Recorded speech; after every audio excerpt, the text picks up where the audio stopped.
Salam sejahtera Malaysia, terima kasih kerana menonton video-video dalam channel ini.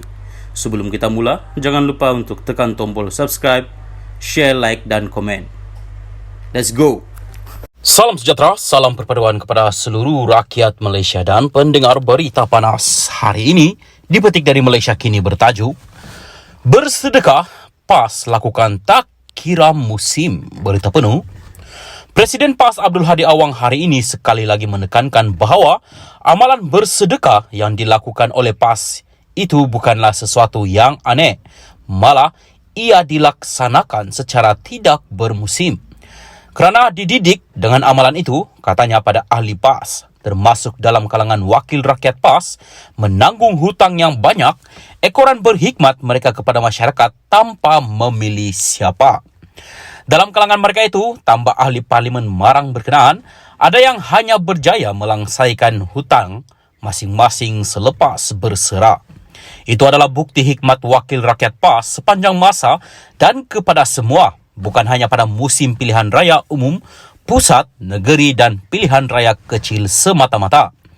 Kini, selepas ramainya ahli PAS daripada pelbagai lapangan dan kebolehan, usaha-usaha ini diatur secara sistematik dalam lapangan yang lebih luas, katanya melalui minda Presiden PAS di Facebook hari ini. Terdahulu, tular klip video menunjukkan ada individu yang dikaitkan dengan pemimpin akar umbi mengagikan wang kepada pengundi yang bersumpah atas nama Allah mereka memangka PAS dalam pilihan raya baru-baru ini. Ketika pengkritik menganggap tindakan tersebut sebagai amalan rasuah, Abdul Hadi tampil mempertahankan pengagihan wang tersebut dan menganggap ia tidak melanggar peraturan pilihan raya kerana tidak membabitkan calon atau wakil calon. Bekas duta khas bertaraf menteri itu juga menganggap tindakan tersebut sebagai suatu sedekah. Ikut undang-undang pilihan raya, calon atau wakil calon tak boleh bagi. Orang awam nak bagi sedekah terpulang kepada dia, katanya pada 21 Januari lalu. Isu berkenaan semakin panas dan meluas apabila Suruhanjaya Pencegahan Rasuah Malaysia mengesahkan akaun bersatu dibekukan agensi itu sejak beberapa minggu lalu bagi membantu siasatan mereka. Bersatu dan PAS merupakan antara parti komponen Perikatan Nasional yang kini menjadi pembangkang.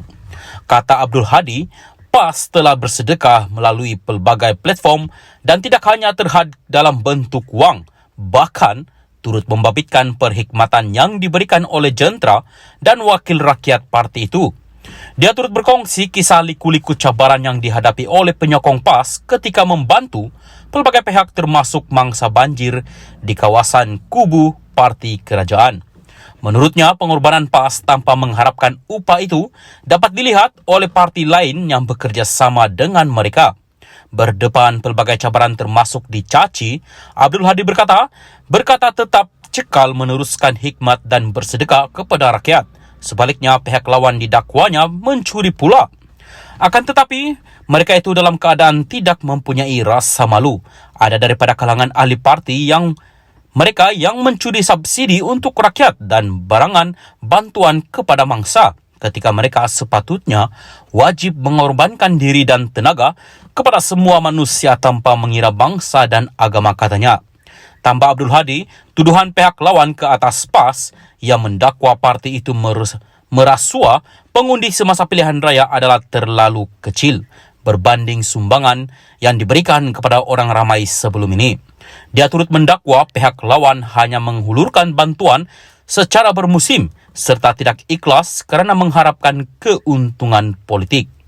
Laksana ayam yang bertelur sebiji, namun berkokok riuh sekampung, katanya tanpa menyebut secara terperinci parti yang dimaksudkan itu.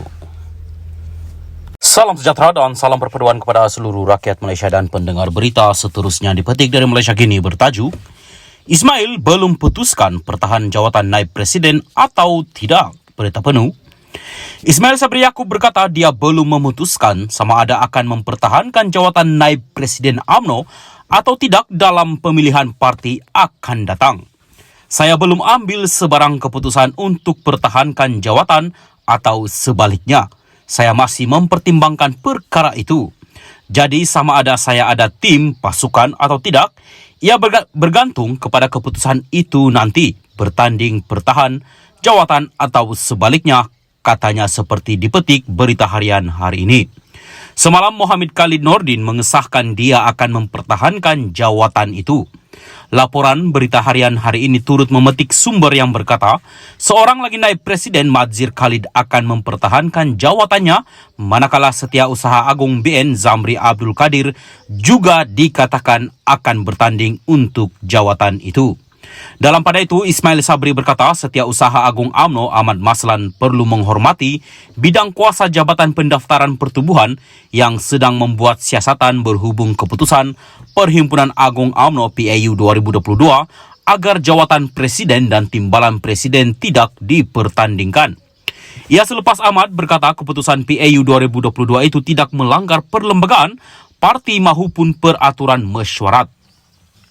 Jangan mengambil alih bidang kuasa ROS kerana jabatan itu baru saja menjawab surat dua pihak yang mengadu perkara itu. Saya difahamkan ROS sudah menjawab aduan dua pengadu itu yang mereka sudah menerima aduan itu dan ROS sedang menyiasat. Jadi Ahmad Maslan tidak boleh kata begitu. Biarkan dulu ROS menyiasat, kata bekas Perdana Menteri itu lagi. Berkenaan keputusan PAU 2022 itu, Ismail berkata, dia setakat ini menghormati keputusan yang dibuat kecuali ROS membuat keputusan sebaliknya nanti. Kalau ROS buat keputusan lain, kita akan putuskan bila masanya tiba, katanya, berhubung kemungkinan dia akan bertanding untuk dua jawatan tertinggi itu.